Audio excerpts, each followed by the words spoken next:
There is a country where nobody locks their car, where children walk to school alone at 5 years old, where a billionaire and a fisherman shop at the same grocery store, and no one thinks anything of it. It's not a utopia. It's not fiction. It's just Norway.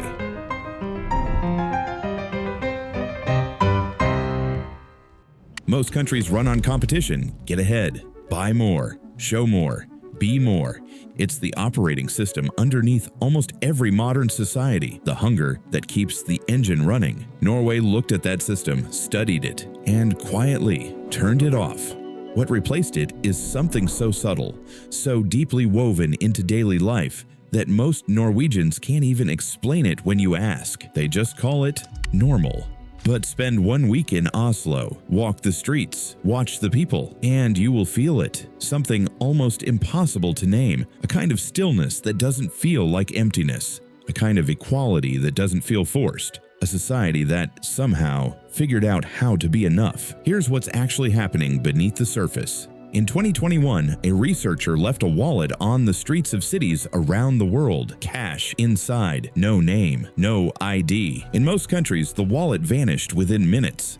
In Norway, it came back, almost every time, usually with the cash still in it. Norway consistently ranks as one of the highest trust societies ever measured. And trust, it turns out, isn't a feeling. It's infrastructure. When you trust strangers, you don't need security cameras on every corner. You don't need iron bars on your windows. You don't need to calculate everyone's angle before you speak to them. You move through the world lighter. Norwegian parents let toddlers nap outside in prams during winter, sometimes in temperatures below zero. Not because they're reckless, because the community around them is the safety net. The stranger walking past is assumed to be good. In most of the world, that assumption died a long time ago. In Norway, it never did. And that changes everything. How you raise children, how you build businesses, how you vote, how you rest. Trust isn't just a cultural quirk. It is the foundation every other part of Norwegian society is built on. But trust alone doesn't explain the stillness. For that, you need to understand a word most outsiders have never heard. Janteloven. It comes from a 1933 novel by a Danish-Norwegian author named Axel Sandemos. He wrote about a fictional small town, Jante, governed by one invisible law, repeated 10 different ways.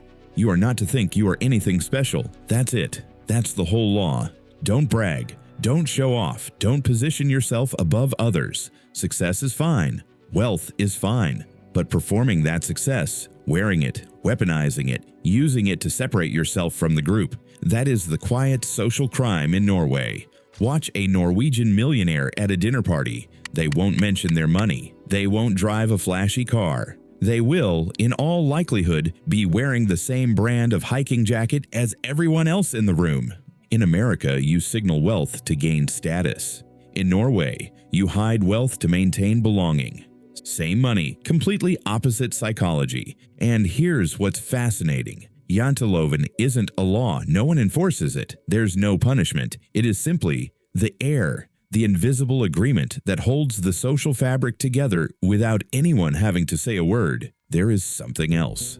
Something harder to measure, but impossible to miss once you feel it. Norway is quiet, not silent, not empty. Quiet in the way that a deep forest is quiet, full of life, but not full of noise. Norwegians have a concept called friluftsliv, literally open-air life. The idea that time spent in nature is not a luxury or a weekend treat. It is a basic human need, as fundamental as food or sleep. On any given weekday, you will find Norwegians hiking alone through pine forests, skiing across frozen lakes in the dark of February, sitting on a dock watching the fjord as the light changes, not posting it, not performing it, just doing it. In Tokyo, Paris, New York, silence is the gap between noise, something that happens between the living. In Norway, silence is the living. And when you slow down long enough to sit in it, something starts to happen. The comparison stops. The performing stops. The low hum of anxiety that most people carry without even knowing it fades. Here's the part that should unsettle you slightly. Norway is one of the happiest countries on earth. Year after year, on every major index, it sits at the top.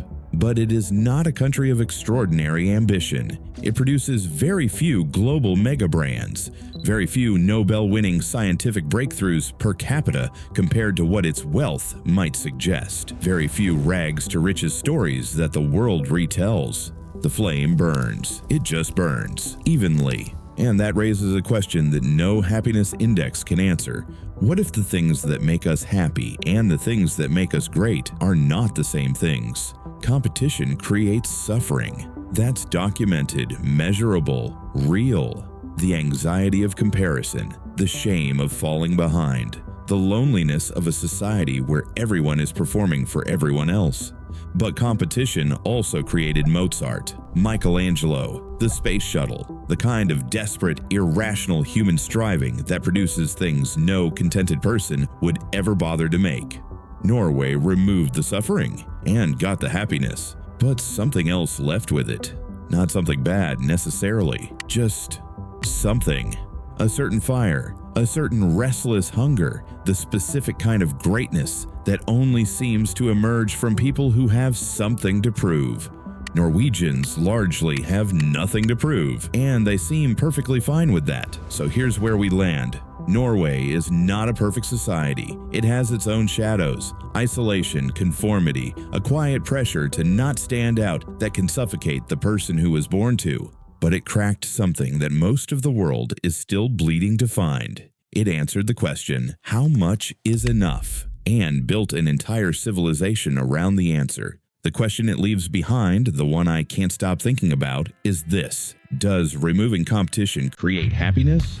Yes, the data says yes. But does it also place a quiet ceiling on what humans, when truly free, when truly hungry, might have become? And if so, is that ceiling the price of peace? Or is it the price of something we haven't even noticed we gave up?